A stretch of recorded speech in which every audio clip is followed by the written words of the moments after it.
이번 시간에는 추천주 리뷰 시간으로 엠러빈에 대해서 알아보겠습니다. 최근에 상승세가 아주 무섭죠.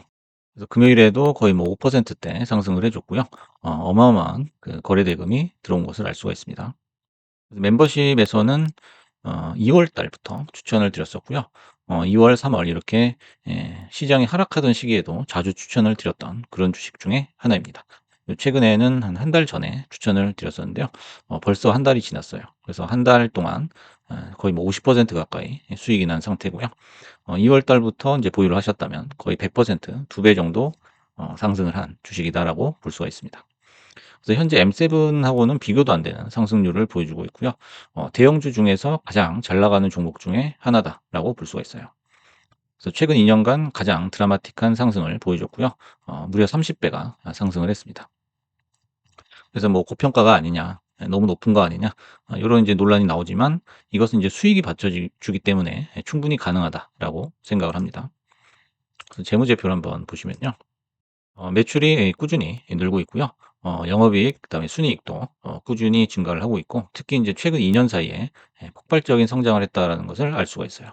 그리고 무엇보다도 영업이익률의 어떤 상승을 봤을 때 이 엄청난 상승을 받쳐줄 만한 그런 이제 베이스가 있구나라는 것을 알 수가 있습니다. 그래서 엠러빈 같은 경우에는 결론적으로 제2의 넷플릭스가 될 가능성이 높다라고 볼 수 있어요. 그래서 인제 지금 현재 600달러대이지만 주가가 1000달러대를 찍을 가능성도 있다라는 거고요. 향후 10 년간 지금 10 배까지도 볼 수 있는 그런 잠재력을 가지고 있다라고 볼 수 있어요. 넷플릭스 같은 경우에는 최근 20년 정도의 주가를 봤을 때 70배 바닥에서 70배 올라가는데 10년 정도가 걸렸고요. 그 이후에 20 배를 찍는 데에 또 10 년이 걸렸어요. 하지만 엠러빈 같은 경우에 초창기부터 지금까지 70 배가 되는 데에 3 년이 걸렸습니다. 지금 주가의 10 배를 가는 것도 결국에는 시간에 달려 있다라는 거죠. 시간은 넷플릭스보다 단축이 될 가능성이 있다라는 겁니다. 그래서 우리가 밥 먹고 숨 쉬듯이 보는 게 광고이기 때문에 그 수요는 줄지 않을 것이다라는 것이 지배적인 전망이죠. 그래서 이제 엠러빈 같은 경우에는 소프트웨어 기반 광고 플랫폼을 구축하고 운영하는 회사예요. 그래서 광고와 앱 두 가지 사업 부문으로 운영을 하고 있습니다. 최근에 애널리스트 목표가가 속속 상향 조정이 되고 있고요. 금요일, 저번 주 금요일 같은 경우에는 S&P 500 편입 관련 수급이 막판에 들어왔었죠. 그래서 엠러빈과 로빈훗이 엄청난 거래 대금을 기록을 했습니다. 그래서 오늘이죠. 9월 22일 두 종목이 S&P 500 지수에 새롭게 포함될 예정입니다. 그래서 이제 최근에 모바일 광고 게재를 위한 머신러닝 엔진인 엑손 2.0 플랫폼이 기대치를 뛰어넘는 그런 성과를 보여줬다고 해요. 그래서 이 플랫폼 같은 경우에는 언제 어떤 광고를 누구에게 표시할지 결정하며 광고주의 도달 범위, 참여도, 수익 창출을 최적화해 준다고 합니다. 특히 모바일 및 전자상거래 분야에서 그 효과를 극대화하고 있다라고 합니다. 그리고 또한 엠러비는 도쿄, 베를린, 서울에 지사를 두고 유럽과 아시아 시장을 타겟으로 전 세계적으로 광고 기술을 도입해서 성장을 가속화시키고 있다고 합니다. 이제 무엇보다도 미국 의존도에서 벗어났다는 것이 굉장히 의미가 있다라고 볼 수가 있어요. 그래서 이제 엠러빈이 굉장히 높게 상승을 하고 있기 때문에 이제 뭐 떨어지지 않겠느냐, 거품이 아니겠느냐, 요런 인제 얘기를 하는데요. 지금 현재 무서운 상승장이라고 볼 수가 있습니다. 그래서 이제 무서운 상승장에서의 이런 폭등주들이 어떻게 움직일 것이냐, 그 양상을 두 가지로 한번 정리를 해 봤습니다. 그래서 이제 바닥에서 무섭게 상승할 때예요. 그래서 바닥에서 장이 시장이 엄청나게 상승을 할 때죠. 그때는 이제 잘난 놈이건 못난 놈이건 함께 잘 간다라는 특징이 있어요. 하지만 인제 꼭지에 다다른 상태에서 무섭게 상승하고 있는 지금 같은 장세를 얘기하는 거죠. 그래서 지금은 뭐 엠러빈 같은 주식을 두고 과매수다 아니면 거품이다 이렇게 또 얘기가 나오고요. 시장 전체에 대한 거품론도 나오고요. 이럴 때는 인제 잘난 놈만 마지막까지 가게 된다는 거예요. 그래서 쉽게 얘기해서 지금 장세는 부익부 빈익빈이다. 요렇게 볼 수가 있어요. 그래서 이런 주식이 너무 높다, 너무 고가다라고 해 가지고 낮은 위치에 주식을 담아서는 안 된다라는 거예요. 그래서 엠러빈 같은 경우에는 스몰 캡이 아니죠. 스몰 캡이 아니고 지금 현재로서는 주도주에 가깝습니다. 그렇기 때문에 이런 주식을 버리고 낮은 가격에 주식을 담는 그런 우를 범해서는 안 된다는 거죠.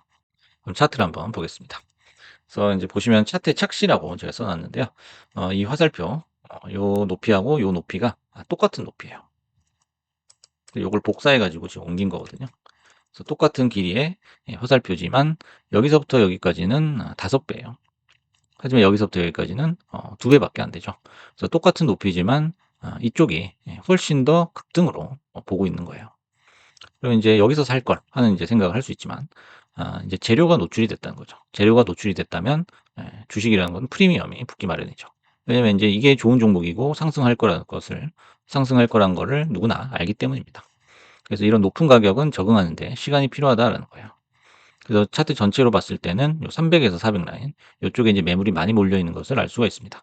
그래서 기존에는 여기가 일종의 천장으로 여겨졌었죠. 저항선으로 여겨졌다가 지금 이제 주가가 레벨업을 해 버렸기 때문에 밴드가 바뀐 거예요. 그래서 새로운 지지선으로 변화해 나갈 것이다라는 거예요.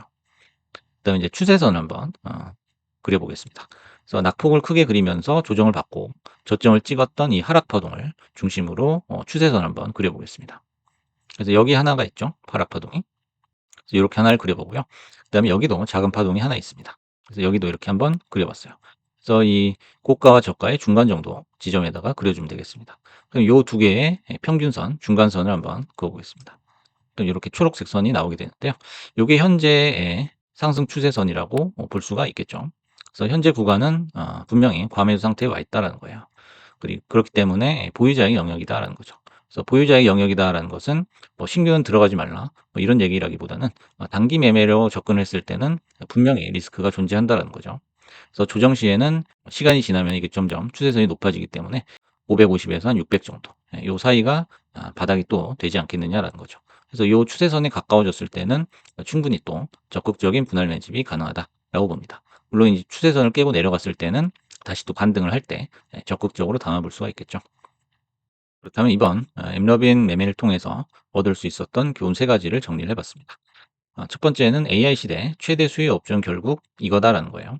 그래서 많은 AI 관련 연구가 진행되고 있고 사업이 진행이 되고 있습니다.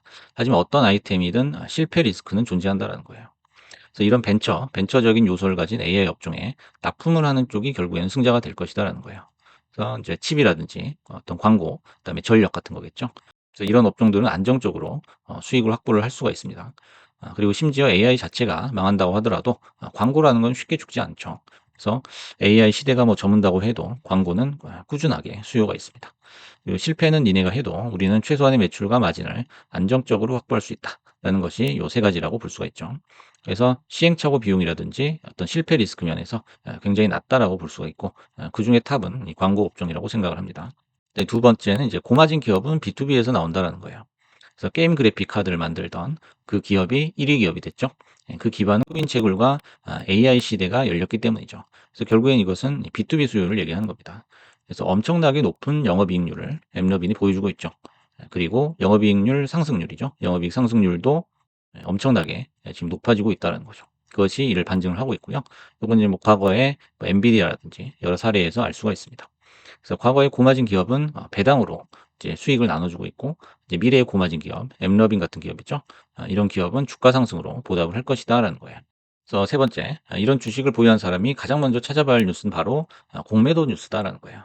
그래서 이제 공매도 리포트가 나오게 되면 우리가 좀 겁을 먹게 되는데요. 이렇게 생각하면 쉽죠. 이 펀더멘털이 좋다면 공매도 리포트가 나오면 오히려 반겨야 된다라는 거죠. 그래서 공매도 세력은 물건값을 할인해주는 주체다라는 거예요. 그래서 공매도로 인한 하락 이후에 어떻게 주가가 다시 상승했는지 그것을 반드시 피드백을 해봐야 되겠습니다. 그리고 공매도 리포트에 트집 잡기에 넘어가서는 안 된다라는 거죠. 그래서 별의별 거를 다 트집을 잡아가지고 이건 주가가 거품이다, 하락을 해야 된다, 이런 식으로 이제 리포트를 발행을 해놓고서 이제 공매도를 치는 거죠. 그래서 이 리포트의 행간을 반드시 읽어야 되고 그 이후에 반등을 할 때 매수를 준비해야 된다는 겁니다. 그래서 이렇게 세 가지 교훈을 정리를 해봤고요. 오늘은 추천주 리뷰 시간으로 현재 엄청난 상승을 하고 있는 엠러빈에 대해서 알아봤습니다. 감사합니다.